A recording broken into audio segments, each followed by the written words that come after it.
Génial.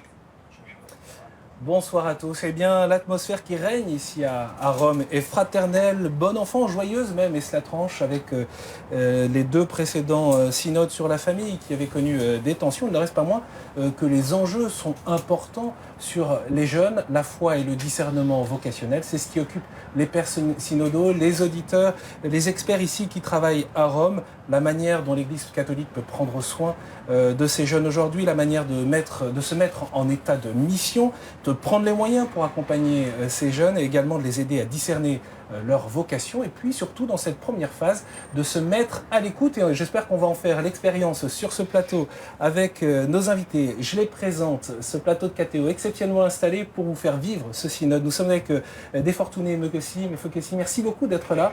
Vous êtes du groupe de prière de Douala, membre de la communauté d'Emmanuel. Oui, Defortuné Mefokessi. Donc je suis à Douala au Cameroun, je suis membre de la communauté de l'Emmanuel et je suis jeune de la communauté. J'agis dans l'église à travers la communauté de l'Emmanuel. Voilà, j'ai 27 ans. Ce que je fais comme métier, actuellement, je ne travaille pas parce que l'année dernière, j'étais à l'école d'évangélisation de la communauté de l'Emmanuel pendant une année. Donc, j'ai arrêté en fin juin et je suis en train de chercher un nouveau boulot. Et voilà, actuellement, je suis à Rome pour participer au synode en tant qu'auditrice. C'est la première fois à Rome? Oui, c'est la première fois à Rome. Et du coup, il y a de l'émotion particulière? Oui, de l'émotion, la découverte, Rome, le Vatican, le pape, les évêques, et les cardinaux, et voilà, beaucoup d'émotions. Ici aussi, Julian Paparella, étudiant en théologie à l'Institut catholique de Paris. Vous vivez aujourd'hui à Montréal, vous poursuivez vos études. Oui. Vous êtes collaborateur à Ciel et Lumière, notre chaîne de télévision sœur, notre sœur. Exactement. Alors, je viens de London, au Canada, pas celui en Angleterre, qui est à peu près 2 heures de Toronto, pour se situer. Et j'ai grandi là-bas. Ensuite, je suis allé à Montréal pour faire des études. D'abord en biologie, et puis j'ai un peu changé des idées. Et j'ai commencé la théologie. Alors, j'ai commencé les études à Paris, l'Institut catholique, il y a 2 ans. J'ai continué là-bas et maintenant, je suis dans une petite année de césure. À Montréal, j'ai fait la pastorale au centre Newman, auprès des étudiants catholiques de l'université McGill, où j'étais étudiant moi-même. Et pendant tous mes étés, ça fait maintenant 6 étés, que je travaille à Ciel et Lumière, exactement, la sœur canadienne de KTO. Alors bien sûr, on va vous écouter dans un instant. Je présente aussi les pères synodaux qui sont là. Monseigneur David Macaire, archevêque de Fort-de-France, les Antilles françaises. Pour vous, c'est aussi une première, ce synode? Oui, tout à fait. Même si on a presque l'habitude d'être à KTO quand même, mais c'est une première, comme Defortuné, le pape, les évêques aussi, et puis l'ambiance de Rome comme cela. On a l'habitude d'être à Rome. L'un des 4 évêques français. Un des 4 évêques français, voilà. Et puis Monseigneur Alain Drémy, évêque auxiliaire de Lausanne, Genève et Fribourg. Merci d'être là. On peut d'ailleurs signaler, et on salue les jeunes du canton de Vaud, parce qu'il y a quelques instants, vous étiez en direct avec eux via Facebook Messenger, oui, pour donner des nouvelles aussi. C'est important? Oui, c'est important. Et ils l'ont voulu. Les différents groupes de jeunes des différents cantons suisses, aussi de la Suisse allemande, m'ont demandé d'avoir ce lien direct. Comme il y aura les vacances d'automne, ils font ça au début du synode, c'est un peu dommage, à la fin ce serait encore plus intéressant. Mais il y a les vacances d'automne, ils se dispersent. Mais c'est un bon moyen d'éveiller l'intérêt de ces jeunes. Oui. Et j'en profite pour saluer tous ceux qui nous regardent sur Facebook, sur YouTube. Et bien sûr, vous pouvez participer vous aussi à ce plateau en envoyant vos questions. C'est tout simple, il y a un email, c'est maquestion@ktotv.com ou en mettant des commentaires sur Facebook. Je me tourne vers vous, du coup, qui êtes auditeur, vous les jeunes. Il y a 36, 34 jeunes, on ne sait plus très bien exactement. Alors, toujours est-il que finalement vous êtes relativement peu nombreux de cette grande assemblée. Qu'est-ce que vous avez envie de dire aux pères synodaux? Il se trouve qu'il y en a 2 qui sont là. Alors, on vous écoute, Defortuné.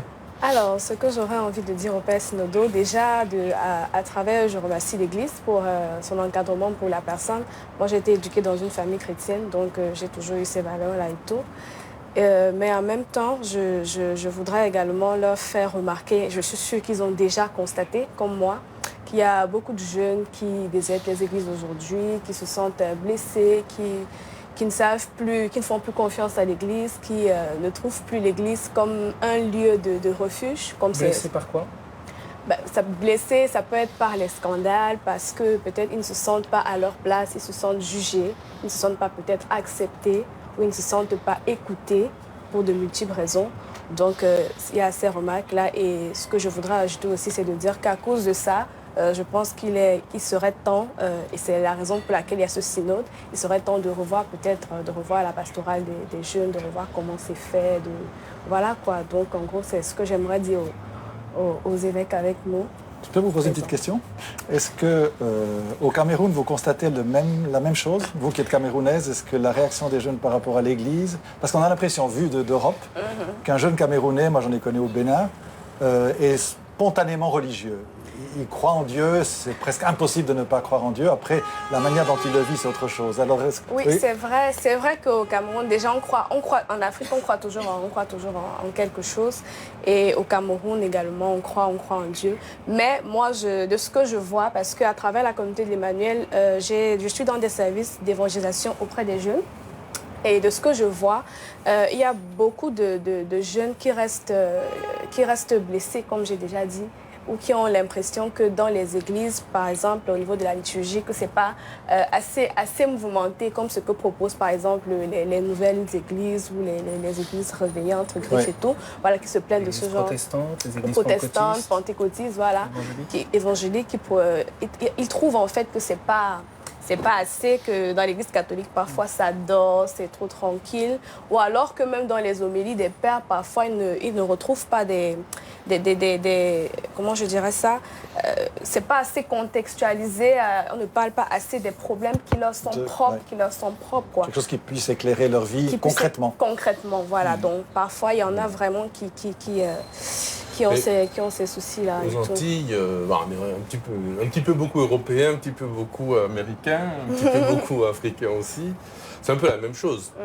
Je rajouterais, alors, pour la liturgie, je ne suis pas toujours d'accord, même si c'est vrai, il y a une recherche de temps, de fête ou de célébration chrétienne, mais je crois qu'en Martinique, il y a beaucoup ça. Je crois que les jeunes, c'est pas tellement parce qu'il y a du tambour et de la guitare électrique à la messe qu'ils viendraient. Par contre, si on leur propose des temps de louange, c'est surtout les homélies en fait. Les homélies, puis leur place dans l'église. Leur place. Et ça, on a fait un synode avec des jeunes donc en décembre dernier, pour préparer un peu là. On a refait aussi un grand rassemblement, alors c'était tout à fait par hasard, mais un rassemblement caribéen, avec des jeunes de tous les diocèses de la Caraïbe. Et je crois que ce qu'ils demandent, c'est d'avoir une place dans l'église. Et ils ne trouvent pas leur place. Parce que les plus anciens, parfois, ont pris la place, et puis la tiennent bien. Exactement. Et surtout, on considère que les jeunes, et parfois même Martinique, les jeunes, c'est moins de 40 ans, voire moins, voilà, ne sont pas assez mûrs pour prendre une place dans l'église. Et ça, je crois que c'est l'une des choses qu'il faut vraiment changer, à mon avis. Ils ne sont pas assez mûrs, c'est-à-dire les responsables dans l'église, pas forcément les prêtres d'ailleurs. Dieu merci, il y a beaucoup d'autres personnes que des prêtres comme responsables dans l'église. On avait un problème, des responsables de pastorale des jeunes qui estimaient que 2 jeunes filles de 25 ans étaient bien trop jeunes pour être responsables de la pastorale des jeunes. Et on a dû taper du poing sur la table et leur dire maintenant vous allez faire autre chose dans notre service, dans l'église, mais laissez mais ils ne sont pas assez mûrs. Voilà. Et ça, les jeunes en souffrent. Ils disent, alors je ne sais pas si vous êtes d'accord, mais on ne laisse pas d'autre place, quoi. Et justement, moi je pense aussi que c'est l'une des choses qui permettra aux jeunes de vraiment non seulement se découvrir, d'avancer, vraiment de pouvoir leur confier des responsabilités, des petits services, des plus petits aux plus grands, et les accompagner en fait dans l'exécution. Ça les aide à découvrir leurs talents, leurs manquements et à mieux se donner en fait. Donc, je pense que l'une des choses que je voudrais contribuer à ce synode, à tout notre discours, c'est cette idée de confiance.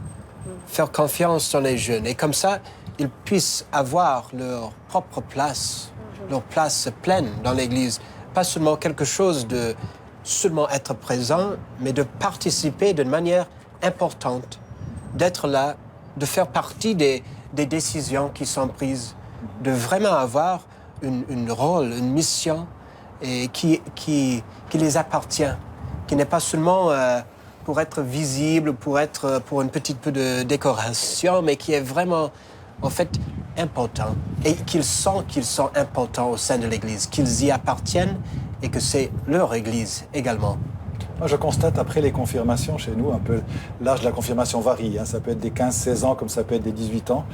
Quand c'est des 15-16 ans, je constate on leur offre la possibilité après la confirmation de continuer à se rencontrer, à vivre, à animer la paroisse, à être présent. Et puis souvent, il n'y a pas trop d'intérêt ou ils sont vite dispersés par toutes les occupations qu'ils ont, ce sera le sport, la musique, les arts. Ils sont très occupés, en tout cas en Europe. Ma question, justement, je ne sais pas si vous avez suivi, mais ma question, c'est la paroisse. Parce qu'il y a des lieux où on trouve les jeunes. Les JMJ, les rassemblements. Si vous faites, en tout cas en Martinique, une messe avant le bac, c'est sûr, ça sera rempli de jeunes. Alors qu'on ne les a pas vus depuis 3 ans, depuis leur confirmation. On va les rencontrer lorsqu'il y a une pastorale spécifique, ils seront là. Mais la vie d'une paroisse lambda, c'est pas vrai partout. Mais en tout cas, 90% des jeunes qui ont fait leur catéchèse plus confirmation dans cette paroisse n'ont pas envie d'y rester. Et ça, c'est un problème réel qui n'est pas tant celui des évêques, mais celui des pasteurs, des prêtres, mais finalement de tous les responsables d'église. J'ai eu dans une lettre de confirmant dernièrement aussi la demande contraire, c'est-à-dire que vais-je devenir après ? J'ai trouvé, il a aimé le parcours, il a pu s'exprimer, personne n'était jugé, ils ont avancé dans une connaissance de Dieu, une expérience de Dieu aussi par la prière, et ils se demandaient s'ils ne risquaient pas de se retrouver démunis et seuls après. Je pense l'essentiel, en fait, est-ce que les jeunes trouvent le Christ dans leur expérience de l'Église ? Est-ce qu'en allant à la messe, dans la paroisse ou au caté, dans tous ces lieux de vie... On ne trouve pas le Christ au caté ? Non, pas habituellement en tout cas. Moi, je vois bien, comme évêque. J'ai devant moi, encore le week-end dernier, je confirmais à peu près 250 jeunes en 3-4 confirmations. Au moment de la confirmation, ils sont là, on les a habillés, c'est comme ça sociologiquement en Martinique, en tout cas, on les fait chanter, ils sont gentils, ils sont sympas, on s'est rencontrés 2-3 fois avec eux, mais on sent bien que l'expérience spirituelle forte qu'ils nous fait vivre, ils le feront dans des rassemblements de jeunes, des sortes de JMJ ou équivalents, dans d'autres expériences d'église, mais pas habituellement. Je dis bien habituellement, je dis pas, mon nom est évidemment relatif, il y en a toujours une part. Parce que ça peut un peu blesser tous les catéchistes qui sont non, mais ils font bien leur travail, mais normalement, on a parlé de la famille pendant le synode. S'il n'y a pas la famille... C'est ça. Mais les catéchistes, moi je lis toujours les lettres, ils écrivent une lettre confidentielle. Oui, et quand ils sont sûrs qu'elle reste confidentielle, qu'il n'y a pas le catéchiste qui va lire en passant, ils se livrent vraiment. Oui. Et souvent, je lis des extraits de ces lettres avec leur autorisation. Je demande avant, voilà ce que je vais lire, je ne vais pas prendre des choses trop personnelles, et je ne cite pas de nom, et je lis. Et ça m'est arrivé plusieurs fois que des catéchistes me disent à la fin, écoutez, vous êtes trompé de lettres, ce n'est pas les nôtres, ce n'est pas possible. Ils ne vont pas aussi loin, parce qu'ils expriment vraiment une vie de foi, de confiance en Dieu, des épreuves vécues devant Dieu. Et il y a toujours cette surprise, il y a l'effet, la dynamique de groupe qui les empêche d'exprimer ce qu'ils disent après de manière plus confidentielle. Mais je crois qu'il manque le terreau paroissial, ça c'est vrai, il manque la communauté. Et souvent, pour les confirmations, on a fait fuir soit dans les lieux, il faut faire de la place ce jour-là parce qu'il y aura les familles et les invités des confirmants. Et ne venez pas remplir les bancs. Alors que c'est le contraire qu'il faut faire. Il faudrait que le confirmant sente qu'il y a toute une communauté qui est là, qui est porteuse, et qu'il n'y a pas que les invités du jour, et puis ils ne sentent pas la paroisse, ils ne savent pas qui est là. Au Cameroun, ça se passe comment ? Ce que je voulais ajouter aussi, c'est que je pense qu'à ce niveau aussi, on peut voir aussi la question de l'accompagnement et surtout l'accompagnement individuel, de voir qu'après, comme vous avez dit, quand il y a des grands rassemblements, les JMJ, mais après on se demande peut-être là il faut voir aussi vraiment comment accompagner les jeunes, parce que pendant un événement comme les JMJ, il y a une flamme, quand on sort de là, on est tout feu, tout flamme, on pense que le Christ est là en face et tout. Mais après, il faut pouvoir aider les jeunes à entretenir en fait cette flamme-là par cet accompagnement qui peut se faire, je ne sais pas comment, dans les paroisses, mais vraiment de façon individuelle. Oui. Mais toi, tu fais partie de l'Emmanuel. Oui. Les communautés savent faire. Oui, les communautés savent faire. Les communautés savent faire et les paroisses ne savent pas. Voilà. C'est là, il faut... habituellement, parfois, les paroisses arrivent. Mais est-ce qu'on n'a pas raté quelque chose de la réforme liturgique ? Le Concile Vatican II qui a réformé un peu la manière de célébrer la messe. Et là, il y a sa fameuse prière des fidèles. En tout cas, chez nous, en Suisse, qu'est-ce qu'elle est devenue ? Des formules préparées par le curé et lues par quelqu'un lors de l'assemblée. Alors que ce serait le moment où chacun pourrait exprimer, en demandant la prière des autres, un souci de sa vie, un souci aussi du monde, et invitant les autres à prier pour ça. Et c'est là que les communautés évangéliques sont beaucoup plus vivantes de ce point de vue-là, parce qu'on y amène quelque chose de soi. Et nous, la prière des fidèles, c'est tout à fait rituel. On veut même copier dans un livre des prières déjà prévues, et ça n'a pas prise sur la vie des gens et la vie du moment. Mais je dirais ça, c'est juste un exemple, Oui, c'est un peut-être exemple. très, très vrai, très juste, mais un exemple d'une plus grande approche qui manque une certaine profondeur, qui manque une certaine vivacité. Je crois ce qui attire les gens, par exemple, dans ces communautés nouvelles, dans ces mouvements qui sont si dynamiques et qui évangélisent les gens, vraiment, pas seulement les catéchiser, mais qui les évangélisent, c'est une rencontre qui mène à la relation. D'abord, une rencontre avec des gens qui sont là, qu'on se trouve, où je rencontre le Christ. Au sein de ces frères et sœurs, je rencontre par notre prière commune, par ce que j'entends, par ce que je vois, je rencontre le Christ dans ce milieu-là. Et ça approfondit, ça aboutit à une relation à la fois avec le Christ et aussi avec les autres. Et ça va de plus en plus loin, ça continue, ça approfondit. Et comme ça, je pense, les gens vont revenir et vont rester. Je salue le groupe d'aumônerie de la paroisse du Sacré-Cœur de Bordeaux qui nous regarde, et également tous ceux qui nous regardent sur Facebook, sur YouTube, sur les réseaux sociaux et bien sûr sur le site aussi de KTO. Ils nous posent une question, ces jeunes, ils nous en posent même plusieurs, mais j'en prends une puisque c'est dans le sujet. Pourquoi les jeunes se désintéressent-ils de la religion, disent-ils? On revient un peu au cœur de notre sujet. Pourquoi, au fond? Est-ce qu'ils se désintéressent? C'est l'une des questions des pères du synode. Est-ce qu'ils se désintéressent de la religion? Peut-être de la religion catholique. Alors on va dire, on va sortir le gros, on va mettre le pied dans le plat. L'Église catholique a des gens qui ne l'aiment pas. Donc on n'est pas bien servi dans les médias, on est même excommunié médiatiquement. Voilà, dès qu'il y a un truc, voilà, on va faire toute une montagne. Oui, et donc du coup, les jeunes, c'est l'une des premières raisons, c'est pas la seule, il faut balayer devant sa porte, mais enfin il y a quand même le fait que dans les médias, tapez Vatican sur YouTube, eh ben, vous verrez que des trucs, les scandales, le machin, etc. Alors qu'en réalité, vous avez des centaines de personnes qui travaillent pour l'amour de Dieu et qui ont donné leur vie pour ça, quoi. Et donc ça passe inaperçu. Quand il y a des bonnes choses, on ne le dit jamais. Les milliers de prêtres qui se donnent gratuitement de bonnes sœurs, on ne dit pas bonnes sœurs, de religieuses, mais qui se sont donnés gratuitement pour sauver les gens depuis des siècles, personne n'en parle. Il suffit qu'il y en ait un ou une qui a été un peu sévère, méchante, etc., ça tout de suite, alors là, ben, bon, c'est un peu normal, on attend beaucoup de l'Église, mais quand même. Alors, la deuxième raison, c'est que peut-être que nous ne savons pas parler aux jeunes, ce que disait des fortunés tout à l'heure. Hein. Est-ce qu'on sait leur prêcher? Ils s'ennuient à la messe. À part les servants d'hôtel. Ils s'ennuient. Et je dirais, ils ne sont même pas à la messe. Oui, c'est ça le désintérêt ultime. Il y a des gens qui n'ont aucun intérêt dans l'Église, qui ne voient pas une pertinence à leur vie concrète, quotidienne, et à la foi ou à la religion. En Amérique du Nord, je dirais, c'est un peu différent que ce que j'ai trouvé quand j'étais en France, mais il y a aussi tout un courant qui dirait que toute foi, toute religion est irrationnelle, que c'est complètement débile, que ça n'a aucun sens, que maintenant nous avons la science et nous pouvons prouver des choses d'une manière empirique. Alors, on n'a pas besoin de ces fables, de ces choses comme ça. Mais là, ça ignore l'essence de la foi. Et est-ce que nous valorisons ce qu'est vraiment cette essence? Je crois que dans l'Église catholique, on s'est trop... Allez-y. Dans l'Église catholique, on s'est trop concentré sur le prêtre. Donc on attend tout du prêtre, du curé. Ça, c'est lui l'Église.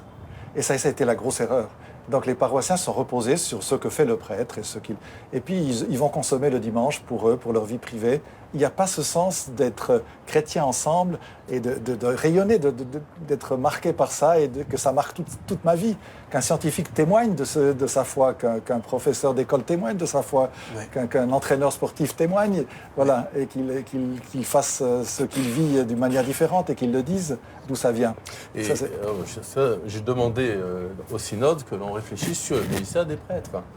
Les prêtres épuisés qui font tout et les laïcs qui croient que c'est le prêtre, même quand ils agissent en église, ils agissent pour aider le prêtre ou bien pour faire le boulot de prêtre parce qu'il est trop fatigué ou qu'il ne peut pas ou qu'il n'y a pas assez de prêtres, c'est faux.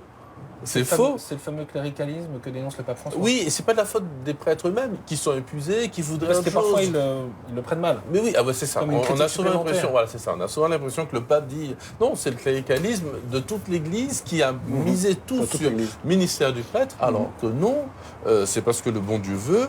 Le ministère du prêtre est prépondérant au sens où c'est quand même l'homme de Dieu, le spirituel, c'est fait, voilà, bon, très bien. Mais d'abord, il est à la base, il n'est pas au sommet, il est à la base. Il est à la base de tout, puisqu'il donne, il baptise, enfin, voilà. Il donne la vie spirituelle, il confesse, mais le reste, ça appartient aux fidèles et aux jeunes. Et aux jeunes en particulier. Voilà. C'est là Mais je pense qu'il y a quelque chose d'abord. Ça, c'est l'investissement dans l'Église, c'est la participation dans l'Église. Mais avant même, pour éveiller précisément cet intérêt dans la religion, qu'on espère va aboutir dans une participation importante, je pense qu'il y a quelque chose d'abord. C'est rendre compte que Dieu est déjà dans nos vies, si nous en sommes conscients Témoigner. ou pas. C'est dire aux jeunes, non pas que moi, j'ai une foi qui me rend meilleur que vous et je vous donner par charité cette foi si belle. Non, c'est Dieu est déjà à l'œuvre en toi. Dieu est déjà dans ta vie. Dieu t'a créé, Dieu t'aime. Et comment est-ce que nous quelqu'un pouvons... puisse le dire? C'est sûr, c'est sûr. Et je dirais, ça peut être les prêtres, mais ça doit aussi être les autres La communauté. personnes. La communauté, les parents, les grands-parents, les amis, les frères, les sœurs, les jeunes, aux autres jeunes. Fortuné. Oui, ce que je voulais dire dans le même sens que mon Seigneur, c'est que justement les chrétiens doivent pouvoir comprendre que l'Église, c'est nous en fait. L'Église, c'est pas les chrétiens là et le prêtre de ce côté. Quand il y a un problème, on doit. Mais l'Église, c'est nous, c'est vraiment nous. Et de comprendre que l'Église est animée par des êtres humains, quoi. Après, il peut y avoir des failles, comme il disait, quand il y a une petite faille... On accentue, on oublie tout ce qui a été fait de bien, mais toute personne, on est en chemin jusqu'au ciel, quoi. On est appelé à tomber, à se relever. On est vraiment en chemin. Donc, de vraiment être miséricordieux, si je veux dire ça ainsi, et de voir le bon côté des choses et de voir ce qui est bien, ce qui permet d'avancer. On va revenir sur cet aspect. Juste, je cite la réaction de Sophie. Quand les vieux paroissiens seront accueillants avec les familles, les jeunes reviendront aussi. Et puis, il y a aussi Bissi Wong qui dit que les jeunes souvent sont mal accueillis et déplorent l'accueil dans l'Église. Il y a plein d'autres réactions, je les citerai tout à l'heure. Mais vous parliez tout à l'heure du ministère des prêtres. J'ai en tête, puisque les journalistes ont quelques échos de ce qui se dit dans la salle du synode, et donc je peux en faire mention, notamment de cet évêque libanais qui dit qu'en fait, il n'a pas le temps d'être avec les jeunes. J'aimerais bien vous entendre là-dessus parce qu'il a tout un emploi du temps très chargé, des documents à signer, toute une part finalement de travail de bureau, d'organisation, de gestion. Mais moi, j'ai un témoignage différent, c'est-à-dire c'est souvent le prêtre de paroisse qui n'a pas le temps. Et j'ai souvent, quand je fais les confirmations, j'ai déjà eu des demandes de jeunes, parce que grâce à leur lettre, je suis entré un peu en contact, qui me demandent de les accompagner, de pouvoir me rencontrer de temps en temps, parce que quand ils s'adressent à leur curé, il n'a pas le temps. Et ça, c'est dramatique. Ça, c'est le numéro 200 de l'Instrumentum Laboris. Je le connais par cœur, c'est vrai. Là où les prêtres sont accaparés par les questions d'organisation et de finances, eh bien, ils n'ont pas le temps pour les gens. Et les jeunes le disent, et c'est dans le document de travail du synode. Est-ce que ce n'est pas parce qu'on veut tout maintenir, toutes les structures, au lieu de regrouper un petit peu, nous on se dit dans notre diocèse, on devrait regrouper, renoncer à beaucoup de choses, mais les gens sur place ont de la peine des fois. Un paroissien de tel petit village qui a toujours eu la messe le dimanche ne voit pas l'enjeu général. Il voit qu'on lui enlève l'accès à la messe à laquelle il tient, et c'est normal, mais il ne voit pas que s'ils sont une dizaine là le dimanche, ça va faire envie à aucune famille, il n'y a pas de jeunes, alors que si on regroupe, on fait venir quelque part les gens de plusieurs villages et plusieurs petites villes, ils vont pouvoir avoir une communauté vivante, un lieu vivant au moins le dimanche, et ça va les encourager. D'une certaine manière, ça c'est établir, définir quelle est notre mission, quel est notre élan missionnaire, et puis construire des structures autour. Voilà. Au lieu d'avoir, nous avons telle ou telle structure, et alors nous Essayer allons... de la maintenir à tout prix, adapter, exactement. de la sauver. À Ça mon veut dire avis, qu'il faut tout réinventer? Ouais. C'est ce que veut le pape. Oui. C'est clair, il veut. Alors en même temps, c'est dangereux parce qu'on se dit, oh là là, mais si on perturbe la messe du dimanche, on avait 10 villages avec 10 personnes, on avait 100. Si on fait une seule messe, peut-être qu'il n'y en aura plus que 55. Donc C'est du ça, coup, oui. on a un Oui. petit peu peur, Oui. parce qu'il y en a qui resteront chez eux, etc. Ouais. Mais je crois que là, ce synode peut faire une véritable... On va garder l'essentiel. La liturgie, le Saint-Sacrement, la confession, etc. On va garder l'essentiel, mais je crois que dans les ministères, l'organisation, la façon de penser l'Église, pour des jeunes, pour des prêtres, pour des familles, etc., il y a quelque chose qui doit vraiment changer. Les prêtres s'épuisent. Et les jeunes qui ont la vocation de prêtre et qui rentrent au séminaire n'ont pas envie de vivre ce qu'on demande aujourd'hui aux prêtres. En tout cas, pas exactement ça. Et je pense qu'on perd quelque chose aussi avec le rôle secondaire, je ne parle pas du sacerdoce, mais quand même le rôle secondaire, qui n'est pas si secondaire que ça jusqu'à maintenant des femmes. Parce que on a, les catéchistes chez nous, en tout cas en Suisse, c'est presque toujours des femmes, c'est des mères de famille. Donc elles ont eu un rôle clé, et elles le jouent. Mais quand je pense que, j'ai appris ça maintenant au synode, il y a dans des religieux, 80% des ordres religieux sont féminins. 80%. Oui, oui. Représentation au synode, 10 religieux hommes et 3 religieuses femmes. Vous voyez la disproportion? Pourquoi? Parce que c'est dans les statuts, c'est réglé comme ça. C'est le synode des évêques. Oui. Donc c'est normal. C'est blanc d'ailleurs, c'est que vous êtes dominicain. Oui, oui, Aussi c'est les sûr. évêques. C'est normal qu'il y ait plus d'évêques qu'autre. Mais on pourrait. Non, mais surtout que ce synode est quand même fondé un peu révolutionnaire aussi, celui sur la famille, puisqu'il y a eu la consultation, le synode des jeunes, enfin, je ne sais plus comment on a appelé, mais. Le pré-synode. Le pré-synode, vous y étiez, parce que En mars, grâce à KTO, j'ai pu tout suivre. Avant les rameaux. Avant les rameaux, il y a eu les consultations par Les questionnaires, le ouais. questionnaire, tout ça. Donc, tout le monde a été consulté. Mais c'est vrai que là, du point de vue télégénique ou photographique, on voit que les évêques, quoi. Et c'est vrai quand on va à la messe un dimanche aussi, quoi. Bon, il y a quelques personnes à l'hôtel, etc. Mais finalement, si on prend la photo, et même les catholiques eux-mêmes considèrent leur église comme ça. Et je pense souvent au piège, je dis, mais finalement, vous vous mettez dans la position du journaliste qui arrive avec sa caméra, et puis il voit des anonymes, et puis un curé qui joue son truc. Or, Dieu, lui, regarde l'Église dans l'autre sens. Il voit le curé de dos qui est un simple serviteur, et il voit des visages d'hommes et de femmes. Et nous-mêmes, on doit révolutionner cela encore dans l'Église, et les fidèles aussi, pour dire, non, mais attends, l'Église, c'est nous. Le prêtre, serviteur, éminent, enfin, il a un rôle irremplaçable. Mais Et je pense précisément, pour accomplir cela, c'est une question aussi que tous ces visages soient représentés. Moi, j'étais un peu choqué cet après-midi. On avait des petits cercles Oui. de travail. Groupe de travail. Groupe de travail, oui. exactement. Et là, on était peut-être une vingtaine dans la salle. Et deux femmes. Et là, on est en train de parler de comment l'Église va se projeter dans l'avenir par rapport aux jeunes. Mais ce n'est pas que des hommes qui s'occupent des jeunes dans l'Église. Ce n'est pas que des hommes qui ont des voix.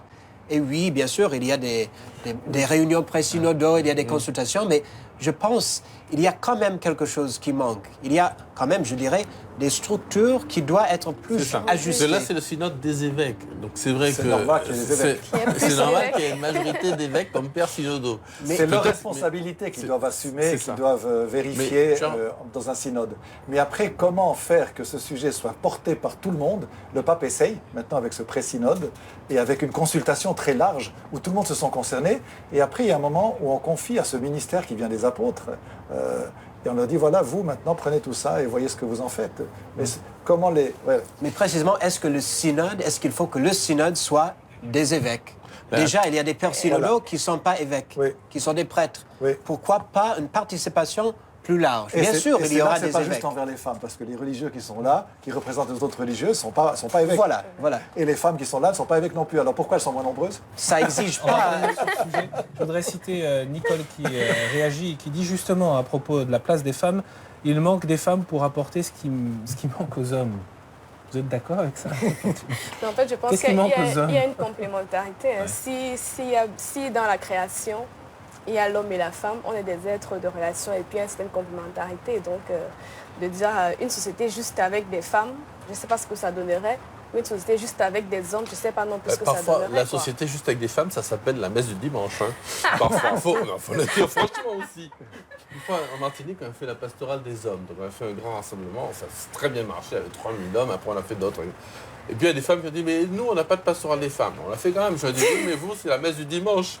Il n'y a que ça, à part les enfants, enfin, et le prêtre et quelques... Voilà. Et donc, ça pose aussi une question dans notre Église sur la place des hommes. La manière d'interpeller l'homme. Hein. Et on revient à la place du prêtre, qui est à la fois prépondérante, et donc il y a quelque chose qui est, de fait, qui a un rôle irremplaçable, le prêtre, mais il n'a pas tous les rôles. C'est ça. Ce que vous dites là, c'est une perception qui est africaine, antillaise, occidentale. Ça vaut aussi pour l'Asie, Je crois que le pape partage ça. pour d'autres, l'Amérique latine. Oui. Je crois que c'est dans l'Évangile. C'est dans l'Évangile, c'est dans le Concile. Ça ne concerne pas une partie du monde. Corrigez-moi, mais je crois que ça correspond justement. Sinon, on aura des revendications un peu bizarres sur justement les femmes, ceci. Mais en fait, c'est pas ça. Ce qu'on a très mal compris. Pour l'instant, l'époque dans laquelle on est, on applique mal la question des ministères et du rôle de chacun. On va un peu que faire mieux, c'est bien. On est en chemin. On est en chemin. On est en chemin. Et juste, du coup, on vous entend avec le sourire, mais dire des choses qui sont essentielles sur la vie de l'Église. Au fond, on vous sent prêt, ou en tout cas souhaitant une transformation, un changement, un ajustement à la mission aujourd'hui. Ça peut susciter aussi des craintes de se dire, mais au fond, l'enracinement dans la tradition, est-ce que du coup, vers quoi on va changer pour changer, mais à quoi bon ? C'est pour ça que le pape nous a demandé de prier Saint Michel Archange oui. contre le diviseur, contre le diable, parce qu'il s'amuse à nous diviser. Il ne faut pas que ce qui doit être une réforme, une adaptation, devienne une occasion de se combattre et d'avoir entre partis différents, partis pris différents. C'est pas trop le cas. Vous sentez ça au synode Bon, Il y a sûrement des interventions où on sent des tensions. C'est clair. Mais je dirais que d'une certaine manière, c'est normal. Nous sommes des êtres humains qui viennent vraiment des quatre quarts du coin du monde. C'est l'Église. On va pas être d'accord sur chaque sujet chaque jour. La question, c'est comment est-ce qu'à travers toutes ces différentes perspectives, désirs, comment est-ce que l'Esprit nous unit à travers tout Les ça. fortunés. Parfois, on dit la voix des Africains, c'est une voix qui enracine l'Église ou qui rappelle ses fondements, sa tradition. Je ne sais pas si vous le percevez aussi comme ça, si vous le vivez comme ça. Si la voix des Africains enracine... L'Église dans sa tradition, voilà. Alors que peut-être, je dirais dans sa partie plus occidentale, elle voudrait une modernisation, tout ça. Bon, mais comme j'ai dit un peu déjà au départ, on a un petit peu les mêmes questions. On a besoin de nouvelles choses, on a besoin de changements, on a besoin d'avoir une place. Je parle des jeunes quand je dis nous, d'avoir une place dans l'Église. Donc du coup, s'il y a des plaintes, ça veut dire qu'on a besoin qu'il y ait des choses nouvelles qui puissent résoudre ces problèmes-là. Donc, de se dire que peut-être qu'il y aurait des changements au niveau de ce qui est l'essence même. Comme il a dit, on va garder le Saint-Sacrement, on va fera toujours les messes le dimanche et en semaine et tout ça, mais je pense que c'est nécessaire de changer. Peut-être que l'Église d'Afrique étant plus jeune, quand on y va, on a l'impression d'une vraie fraîcheur. Non, jeune, parce que les personnes sont parfois plus jeunes à la messe, mais la société est plus jeune, l'Église elle-même a une fraîcheur, on voit les vocations, on voit c'est plus net, quoi, et donc, si on ne fait pas les mêmes bêtises qu'ailleurs, ça devrait être pas mal de regarder l'Afrique. Même s'il doit y avoir aussi des limites en Afrique, évidemment, ça, c'est sûr, comme partout. Ça, c'est sûr. Il y a quelques questions qui arrivent sur la problématique de l'accompagnement, parce que c'est aussi un des sujets soulevés très fortement par ce synode. Mais je voudrais qu'on fasse un petit détour par quelques questions justement dans le rapport au monde d'aujourd'hui. Monseigneur Gobillard, l'évêque auxiliaire de Lyon, est intervenu sur la sexualité. Alors il sera sur ce plateau dans 15 jours, donc on ne va pas complètement déflorer son sujet. Mais il dit, n'ayons pas peur de la sexualité. Et il y en a d'autres qui ont parlé de la problématique des relations sexuelles avant le mariage. Cet évêque qui dit que finalement la doctrine actuelle de l'Église découragerait les jeunes parce que soit ils fuient, soit au fond ils sont indifférents, ils continuent à vivre une vie de chrétien, de pratiquer les sacrements, soit s'ils fuient et qu'ils reviennent, au fond ils ont cette mémoire blessée dans leur rapport à l'Église. Est-ce qu'il faut changer la doctrine sur ce point-là? Je ne sais pas, je ne veux pas parler... Ils ont parfois aussi un rapport blessé à leur propre sexualité d'ailleurs. On sent souvent des jeunes qui ont un peu tout vécu et qui ne s'en portent pas mieux.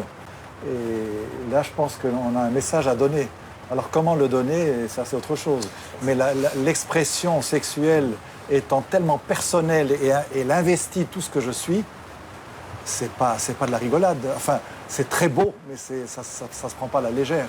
Et je pense que les jeunes le sentent, ou bien le fait qu'il y a aussi des fiancés des fois qui se séparent. Ils ont vécu ensemble, mais une semaine avant de se marier, ils se séparent pour se retrouver le jour du mariage. Là, ils expriment quelque chose que dit l'Église. Oui.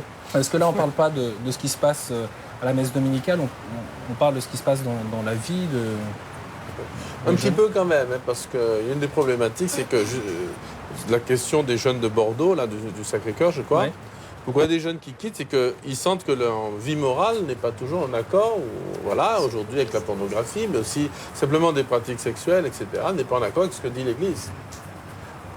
Et donc, du coup, ils se sentent, à tort ou à raison, un peu jugés, ou pas dignes, et pas compris, en tout cas. Pas compris dans la distance. Alors, je ne crois pas qu'il faille ni changer la doctrine, ni la relativiser. Comme dit le pape, c'est quand même plus important de parler 10 fois de miséricorde dans les sermons du dimanche que de parler 10 fois tout le temps de la morale sexuelle, etc. Il faut en parler, il faut annoncer les choses, il faut dire... Bon. Et puis surtout, je crois que c'est... parler des communautés nouvelles ou des communautés, c'est d'abord l'appartenance. Viens comme tu es. Il y a une célèbre chaîne de fast-food. Je crois qu'à l'église, si un lieu où il faut venir comme on est, c'est bien l'église. Oui. On a l'impression que parfois il faut avoir son permis de certificat de bonne conduite pour rentrer à l'église le dimanche. Enfin, moi, on ne m'a jamais contrôlé à l'entrée. Hein. Voilà. Oui, mais quand vous êtes dans un petit village et qu'on connaît tout le monde, peut-être à Paris ou ailleurs, mais on connaît tout le monde, chez moi on connaît tout le monde. Donc on sait que madame une telle, mademoiselle une telle vit avec monsieur un tel. Donc du coup, madame une telle, elle ne vient plus à la messe parce qu'elle se dit, oh là, tout le monde va me regarder. Or, il y a quand même une marge entre dire tu es pas bon, je ne sais pas venir avec nous, et puis il n'y a pas de problème, Hakuna Matata. D'abord on t'aime, d'abord Jésus t'aime. Quoi. Il y a un évêque qui a interpellé l'Assemblée sur l'utilisation par l'Église catholique du terme LGBT. Vous en savez des choses. L'intégrer dans le langage courant, non, mais on l'a vu dans l'Instrumentum Laboris. Ah d'accord. Ah bon. Hein, mais on nous l'a dit aussi, en salle de presse, figurez-vous. Donc on peut en parler. L'intégrer dans le langage courant, est-ce que ça reviendrait à légitimer au fond la cause LGBT? Quand on en parle, parce que c'est une réalité et que c'est quelque chose qui se lesbienne, vit, gay, c'est bi, des gens trans. organisés, etc. Sauf qu'on utilise le terme, pourquoi pas. Mais ce que voulait dire, je crois, l'intervenant, c'était de catégoriser les personnes.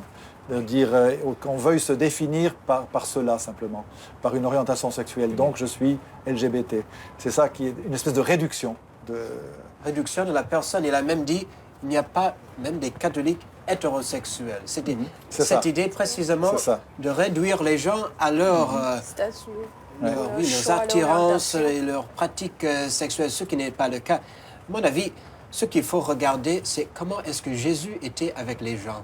Dans toutes ces questions, Jésus n'a jamais dit oui, commettez tous les péchés que vous voulez, faites comme vous voulez, rien n'est grave, tranquille. Non.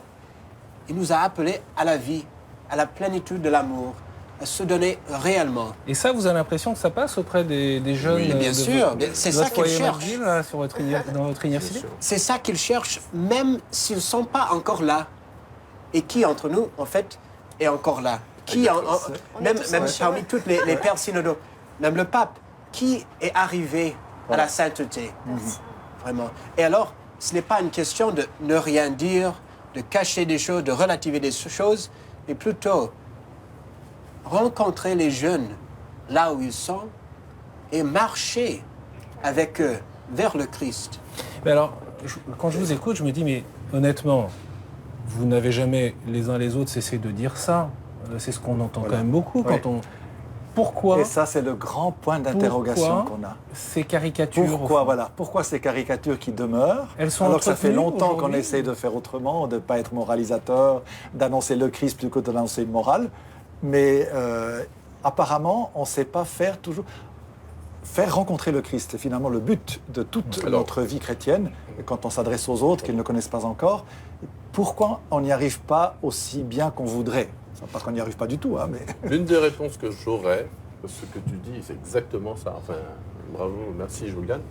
De prendre les jeunes où ils en sont, leur dire on vous aime, c'est les familles je pense que beaucoup de pères synodaux ont fait le lien avec le précédent synode. D'ailleurs, il y a une logique pour le pape François. Il y a une grande logique. Et donc, si la famille annonce la morale, la seule morale qu'on reçoit en famille, et parfois au caté, mais bon, c'est pas bien, nanana, et c'est tout. Si le père de famille n'enseigne pas à ses enfants, si dans la famille on ne le vit pas, donc le curé, déjà il ne le dit pas très bien toujours en homélie, mais... Vous aussi, vous mettez à taper sur les curés. Non, je ne sais pas si les curés, mais c'est... Ça y est, je vais entrer en Martinique, ce sera la catastrophe. Non, mais les jeunes le disent. Les jeunes le disent. Nous, l'homélie, on aimerait entendre. Quand on comprend, on est content. Parfois, on n'entend pas. Parfois, ce n'est pas adapté. Voilà. En tout cas, qu'il y a des moments de prédication pour eux. Mais en plus, si ce n'est pas dit intelligemment avec des témoins, des gens qui vivent, on a parlé aussi de l'exemple des saints, l'exemple des témoins qui donnent leur témoignage et qui montrent que c'est pas facile la vie chrétienne, mais ça vaut la peine. Les jeunes se sentent compris. Mais si on leur met une loi, ils ont l'impression que la loi est là, et c'est souvent en famille que c'est mal dit. Alors, je peux accuser en les famille, on parle plus. beaucoup de valeurs. Hein. Ouais, mais la façon dont c'est annoncé, parce que peut-être qu'il y a une génération qui n'a pas vécu cette sorte de... ou en tout cas compris la façon de l'annoncer. Parce qu'après, les catéchistes et les prêtres, c'est difficile de le dire à des jeunes, sauf quand on les a dans un camp scout, dans certains lieux où là, on peut faire passer le message. Alors, mais là, ça match. Mais on est quand même interpellé quand on est reconnaissable comme ça dans un train. Moi, je voyage toujours en train d'un lieu à l'autre du diocèse. Et on est reconnaissable. Bon, le Suisse est très discret, donc il ne veut pas déranger si vraiment il reconnaît qui c'est. Mais sinon, ça suscite l'intérêt. Ah tiens, vous êtes, pour une fois que je suis assis, que je suis avec quelqu'un qui est, apparemment vous êtes un homme d'église, est-ce que je peux vous poser telle question? Donc on suscite un intérêt, une curiosité, parce que souvent le message chrétien n'est plus connu, il est plus transmis dans les familles et on devient intéressant. Il ne faut pas rater ça. Je voudrais qu'on aborde la problématique de l'accompagnement et du discernement, et j'en profite pour saluer ceux qui nous regardent depuis le Bénin, et notamment Jérôme, qui nous pose cette question. Ne pensez-vous pas qu'il est nécessaire aujourd'hui de partir du centre d'intérêt des jeunes pour leur proposer la foi de manière adéquate et de les aider, les accompagner au discernement de leur vocation? L'accompagnement, oui. Ça, c'est essentiel. Qui accompagne les jeunes. Moi, pour la question d'accompagnement, il y a certains points, en fait, plus au niveau de la façon d'accompagner. Parce qu'accompagnement, il y en a toujours eu, je pense, mais peut-être qu'il faut évoluer peut-être au niveau de la façon. C'est-à-dire ? Parce que, après, la façon dont j'en viens, je veux dire, les jeunes, parfois, se sentent jugés parce que parfois, lorsqu'on partage avec un accompagnateur, là, je ne parle pas juste dans le cas du discernement vocationnel, parce qu'un accompagnateur et qu'on peut-être on partage une bêtise, peut-être, ou qu'on a faite, et quand on voit l'accompagnateur s'indigner, par exemple, face à ce qu'on lui partage, ça bloque tout de suite. Ça bloque tout de suite, ça frustre. Et voilà, ça frustre. Et c'est des petites choses comme ça, assez délicates, mais ça frustre, quoi. Donc, de voir vraiment un accompagnement fait dans la charité, sans jugement, sans critique, dans la... Tu dis que ça s'est toujours fait, mais j'en suis pas sûr. Pour ta génération, peut-être que vous avez vu plus d'accompagnateurs laïcs ou autres, ou même prêtres que nous. Mais c'est encore nouveau, un petit printemps, c'est bien, pour l'Église, que de préparer, ça a été dit aussi dans les débats, de préparer les fidèles de toujours plus nombreux, notamment le ministère, je pense, des femmes. Là, pour le coup, là, je ne suis pas l'Esprit Saint, mais de temps en temps, je sens qu'il nous dit qu'il y a un grand ministère de maternité spirituelle et d'accompagnement spirituel qui est complémentaire de la paternité spirituelle, mais aussi des laïcs, s'ils mènent une vie, s'ils sont bien formés. C'est pas des psychologues. On a entendu parler de ministère de l'écoute. Hein, oui, c'est ça, qu'il y a un ministère particulier qui est nécessaire à l'époque qui vient. Je pense aux fiancés, avant leur fiançailles, je pense aux confirmés. Les jeunes ont des choses à dire. Vous parliez des lettres tout à l'heure, c'est impressionnant. Des jeunes dans leur accompagnement. Et je me rappelle un jeune français d'ailleurs, non chrétien, qui était au pré-synode des jeunes et qui disait « mais nous aussi on a besoin d'accompagnement pour trouver notre place dans le monde ». Parce qu'il y a tellement de propositions, on rentre dans un immense libre-service, on ne sait pas quel chocolat acheter, quoi. Donc on a besoin d'aide pour savoir si c'est avec noisette ou sans noisette. Et donc ils veulent aussi, tous les jeunes, et l'Église peut apporter cette grâce. Un peu de pluie. Je ne sais pas si vous le voyez ici, il se met à pleuvoir assez fortement à Rome, même s'il fait pas trop mauvais. Mais voilà, on va installer et se mettre à l'abri. J'en profite pour citer l'abbé de Lomé qui dit ce que je pense, c'est que nous devons être plus simples en tant que guide de l'Église, aider les jeunes à rentrer dans l'esprit de ce que dit l'Église, l'enseignement du Christ. Il y a également Fabrice qui dit la priorité des prêtres doit être réfléchie différemment. Au fond, comment déployer cet art nouveau de l'accompagnement?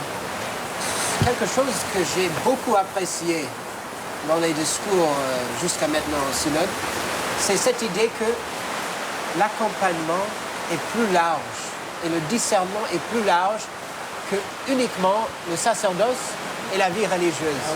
Je pense que ça c'est en fait quelque chose de tellement important de se concentrer sur la personne et pas uniquement sur une destination. Et surtout une destination qui est uniquement le sacerdoce, la vie religieuse. Surtout qu'il faut passer souvent par un grand moment de guérison. Avant, les jeunes, ils ne sortent pas comme... Avant, moi, je n'ai pas connu, mais de la pension en disant, bon, maintenant, je vais devenir prêtre, je vais me marier, etc. Aujourd'hui, ils se marient de plus en plus tard, ils rentrent au séminaire ou ailleurs de plus en plus tard, ou les célibataires. Oui. Les célibataires qui sont célibataires, qui ne savent pas s'ils vont se marier, mais qui sont des jeunes adultes déjà. Et il y a une période, l'accompagnement est souvent une période le mot guérison est un peu fort, mais en tout cas de retrouver une paix profonde, de savoir qui je suis, de discernement sur son identité propre. Le mot identité a été prononcé ici. Parce que la vie chrétienne, de toute façon, est un appel. Une fois qu'on est baptisé, on est appelé par Dieu, appelé à jouer son rôle unique dans le monde et avec l'Église. Et c'est pas la vie religieuse et le sacerdoce, c'est après un service qui est rendu aux autres baptisés. Mais chaque baptisé a une mission qu'il doit reconnaître. Et à chaque pas de sa vie, hein, pas une fois pour toutes. Exactement. Et la réalité, c'est que la plupart des catholiques, des disciples de Jésus, ne sont pas appelés au sacerdoce ni à la vie religieuse. Ah bah non, la plupart sont mariés. Et pour autant, il faut un accompagnement, alors, si je comprends bien. Oui, un accompagnement qui peut se faire de différentes façons. Les équipes Notre-Dame, c'est un bon exemple. Des couples, des foyers, des parents qui se retrouvent régulièrement avec d'autres parents et qui partagent à la lumière de l'Évangile ce qu'ils sont en train de vivre. Et le prêtre qui est dans ces équipes Notre-Dame, il partage aussi ce qu'il est en train de vivre. Et enfin, ensemble, ils essaient de comprendre la volonté de Dieu, chacun dans sa situation. Et ça ne doit pas être qu'un accompagnement individuel, par exemple. La question de vocation, c'est aussi peut-être de toujours rappeler un peu comme il a dit, c'est que la vocation première, c'est la sainteté, quoi. C'est d'abord ça. Maintenant, que ce soit le sacerdoce, la vie consacrée ou le mariage, c'est les chemins, en fait, qui nous sont proposés. Mais pour arriver à notre vocation première d'enfant de Dieu, c'est d'être des saints, quoi. Ce qui est certain, c'est que oui, le synode n'a pas donné un simple coup de peinture en mettant plein de couleurs, c'est pour les jeunes. C'est-à-dire, c'est pas simplement en mettant 3 batteries à l'église. Je crois que les jeunes, ils aiment beaucoup des messes très pieuses, dans le palais de Thésée, ou une liturgie très calme. Justement, ils n'iront pas chercher à l'église ce qu'ils trouvent ailleurs en mieux. C'est pas simplement en rabaissant le niveau de la morale. J'ai beaucoup aimé ce que Julien a dit en disant non, mais finalement, mariez-vous, etc. Il n'y a pas de problème. Ne mariez pas Hakuna Matata. Ça ne marchera pas non plus. Non, il faudrait être miséricordieux. Il y a une façon d'être, une certaine authenticité en fait. Et le synode veut aller en tout cas en profondeur. En profondeur dans cet accompagnement, une profondeur personnelle, dans les mots employés, dans la posture, pas la posture, mais la réalité, des ministères, la réalité de chacun qui est à sa place et les jeunes à leur place. Pour l'instant, on ne peut pas dire qu'ils sont tout le temps à leur place dans l'église. Et ce n'est pas de leur faute. Et ce qui est difficile est souvent le plus beau aussi. Pensons aux parents, quand il y a un petit enfant qui bouscule toute leur vie, le bébé, il se lève la nuit, passe des nuits blanches. Tous ces changements-là. Dieu sait si c'est difficile et Dieu sait si jamais ils ne vont le regretter. Camille réagit, elle dit « Je suis une jeune catholique suisse de 16 ans, je suis pratiquante et je ne comprends pas qu'en tant que jeune, je dois me battre non seulement pour mes convictions et pour éviter que les gens me jugent sur ma foi, mais aussi pour m'intégrer. » Pour m'intégrer. Difficile parfois. Dans l'église ou ailleurs, la question, c'est pas noté. Je pense que c'est à la fois dans l'église et ailleurs. Mais je pense que c'est aussi dans l'église. Oui, il y a beaucoup de jeunes catholiques qui souffrent de ça. D'un jugement qui est posé sur eux, aussi de la part des professeurs, d'être toujours un pape. Toi, tu es catholique, donc ça veut dire que tu es un peu bête ou tu n'as pas... Voilà. Et on leur demande de se justifier alors que d'autres doivent beaucoup moins se justifier, c'est vrai. Un dernier échange peut-être, parce qu'en vous écoutant, on se dit, mais comment les choses vont pouvoir se concrétiser? Certes, il y a 25 jours de travail, on en est au début, ça va finir à la fin du mois, mais c'est quoi au fond, pour vous, l'enjeu de ce synode, là où on en est? Parce qu'on entend aussi les uns et les autres qui disent, en fait, on ne sait pas encore très bien ce que ça va donner, je ne sais pas ce que vous en pensez vous, et quel est pour vous l'enjeu principal? Voilà, personnellement, c'est un dernier tour de parole, si je puis dire. Juliane. Je dirais une église qui est plus ajustée à la réalité actuelle des jeunes dans le monde. Une église qui les accueille, une église qui montre le visage de Jésus dans la vie des jeunes aujourd'hui. Les pasteurs, les religieux, des gens dans l'église qui montrent aux jeunes un vrai, authentique témoignage de qui est le Christ, pour ensuite faire en sorte que les jeunes eux-mêmes sont responsabilisés pour devenir des témoins afin de témoigner aux autres jeunes. Je pense pour moi, ça c'est vraiment comment est-ce que l'Église peut authentiquement témoigner au Christ, que les gens en l'Église soient des témoins véritables de Jésus pour aider les jeunes eux-mêmes qui viennent dans nos églises à devenir des témoins et puis témoigner aux autres. Oui, ce que je dirais, c'est aussi de voir vraiment comment l'Église peut aider les jeunes à vraiment retrouver leur place, la place qu'elle a là dans l'Église, de pouvoir vraiment se sentir appartenir à l'Église, non pas que l'Église est là et nous sommes là, de vraiment se sentir appartenir à l'Église, comme je dis, et de vraiment les aider à pouvoir faire une vraie rencontre personnelle avec le Christ.